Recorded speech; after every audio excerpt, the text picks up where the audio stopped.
What's up everyone? The big question on everybody's lips is Elvis about to leave the building? And also, the house guests get drunk and shenanigans ensue. Plus, Terrance has not stopped on the Taylor hate train.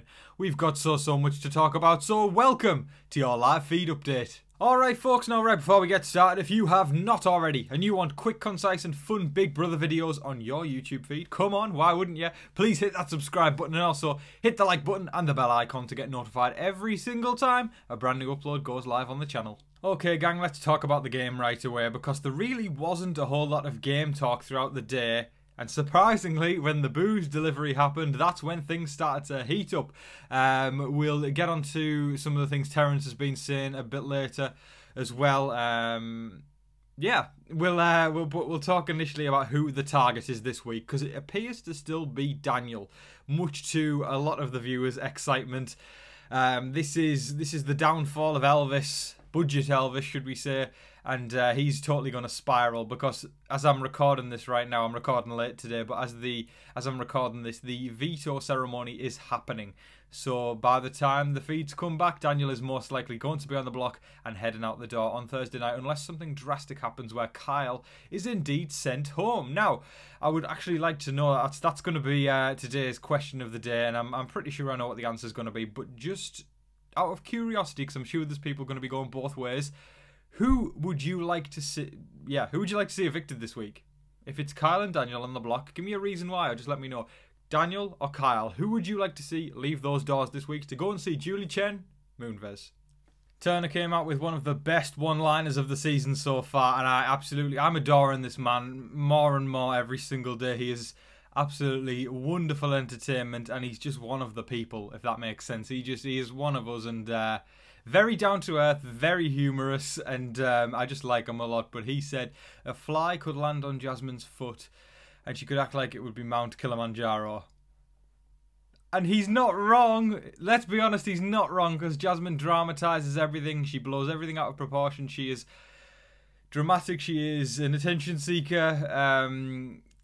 Turner's just done with her. Turner is like, he is, if you took one of the audience and dropped them in the house, Turner is that person, you know, who just can't deal with Jasmine and her BS any longer. So as a result, he's stealing her muffins, drowning her cookies, and talking about Mount Kilimanjaro on a foot. He's great. He's great, and honestly, I'll put my hands up straight away and say I've done a total 180 on Turner. I started out this season thinking, oh geez, this guy's not going to be good, and here we are on week 5, you know, just under halfway through the game, and he's one of my favourites. He is one of my favourites. He is a stand-up guy. He is funny. He's hilarious. He stares at the camera as well, like Jim from The Office, and he's just funny. And sometimes when it's game all the time, it's nice to have somebody in there that can just put a smile on your face and entertain you. And Turner is 100% filling that void. So Turner, for that, we thank you, sir. Now, a potential final 2 to watch. I don't imagine this one is going to go the journey. I don't really think it's got that much longevity. Was Alyssa and Taylor. Wow, I know that's a random 2 to put together. But it seems as though when they get drunk, they always end up being very, very tight. And, you know, there's something to be said about that, right? You know, how Alyssa doesn't really bother with Taylor when she's sober, but all of a sudden when she's drunk, because, you know, the old phrase goes, drunk you is, you know, tells the true version of you, and the things you say are just things that sober you is too afraid to say. I know there's obviously some exceptions, but I don't know. I feel like it could be a case of Alyssa is somebody who, she wants to be in with the gang. You know, she is, she likes to be in the popular crowd, and, you know, when she lets loose a bit and has a couple to drink, she actually does like Taylor, but because she's had some alcohol in the system, it kind of makes her lose her inhibitions slightly, and as a result, she warms up to Taylor more. Thus, the true version comes out, which is sad, really. You know, if it is the truth, and, you know, Alyssa feels like she has to change who she is to fit in with the popular crowd, which, you know, we know that happens in life. You know, we've all been to school, we've all done all that, and we know that the popular kids while on the face of things, they seem to be the cool people and like they've got everything figured out, 9 times out of 10, they are the ones who don't have things figured out. They just need somebody to follow because they don't have that in their life, you know, and they need approval to function. It sounds like I'm throwing shade right now, but it's true. That's how the popular crowd works. It's very much you change who you are to fit in, right? And I don't know if that could be the case there with Alyssa. That's me kind of delving into the psychology aspect of Big Brother a little bit more there. But there we go. I mean, whether it be a drunk final 2 or a sober final 2 that they made there, I don't think it's going to go the journey. But I don't know. It's nice to know that Taylor's kind of making a few more steps there, and Alyssa has got a few things outside of Kyle, because of course we know she's starting to back up from Kyle a little bit after saying that Kyle gives her the ick. So we'll see where things go with that. But yeah, there you go, folks. That's we'll call it a drunk final 2 of Alyssa and Taylor. Okay, now a very, very strange update that actually happened this morning. So y'all are getting a little bit of an exclusive of this morning because I decided to record so late today. Kyle was in the HOH room with Michael, and he said something that I think he was being serious with. Then Michael said something, and he's like, I know you're joking here. And then Kyle went into joke mode. I think he was being serious, and I think the majority of people do. He was saying, you know, Alyssa and I were talking last night, and we decided, yeah, I think it might be time to go all the way and just have sex. And we were going to ask Michael, you know, he was saying to Michael, we were going to ask Michael if we could, you know, use his bed. And then Michael started laughing and said, I know you're joking and everything. And then Kyle was like, yeah. He wasn't joking. You'll find the clip yourself online. He was... I mean, I can't even begin to state how many things are wrong with that. Asking the head of household, can we...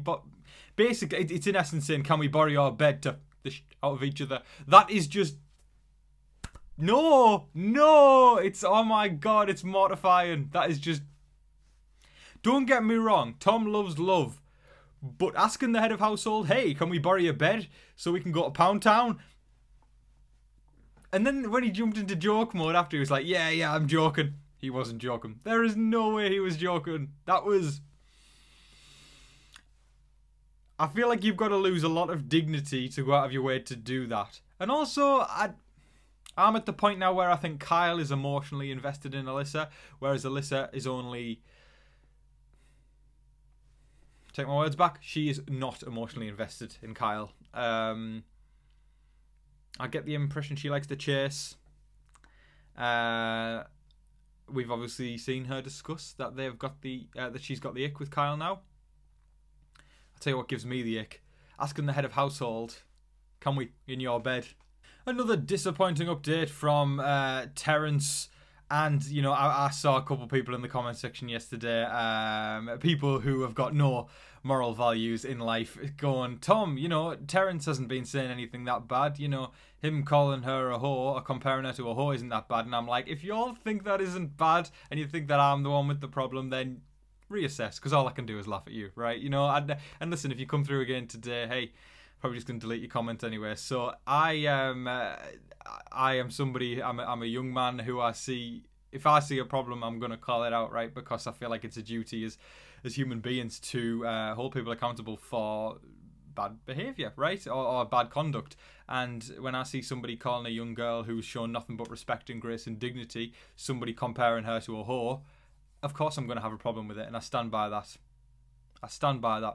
So anyway, Terrance has continued on yesterday with Daniel, talking about how, just basically on the Taylor hate train again. I'll read the transcript out. There was a couple of things in between, but this is the gist of it. So Terrance says, you know, I wish she as in Taylor would get on board and stop being on some... and then later on Daniel goes, you know, part of it is her trying to get inside my head. Then Terrance later on said she's trying so effing hard, but she doesn't realise, bitch, we don't need you. Daniel says, yeah, we've been doing this without you. Again, I'm going to call that out because an older man there calling Taylor a bitch, I don't think that's acceptable. I know 90% of you will agree with me. It's not right. You know, Taylor's, again, shown nothing but respect, love and kindness to Terrance. She sings Terrance's praises behind Terrance's back, saying how much she likes him and stuff like that, and she always shows him respect. And then you've got Terrance saying, bitch, we don't need you, behind her back. It doesn't sit well with me. Again, very disappointed in Terrance. Daniel, I'm not surprised, you know, because he has shown in day and day out how much he doesn't like Taylor, and Terrance is doing it more and more now, and very, very disappointing when she showed nothing but class, grace and dignity and respect towards Terrance. Oh man, honestly, it just makes me happy that Taylor's definitely in a better social game position right now, so she doesn't need to panic too much about the haters. But it appears like it's a theme this season. Taylor is always going to have haters, but thank God she can rise above it every single time, sending love and good vibes to Taylor.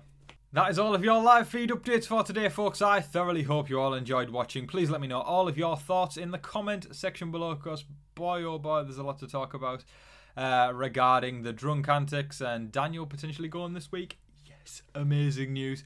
And Terrance, of course. Not as good news. But yes, folks, thank you so much for watching. I appreciate every single last one of you. Please check out my brand new reaction channel. I've got the link in the description below, Culture Cocktail.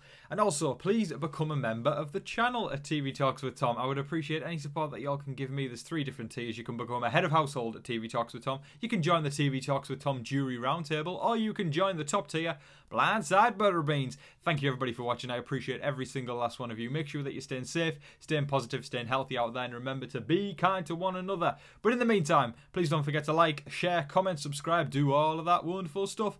But until your next live feed update, I've been your host, Tom Vasey. Good night.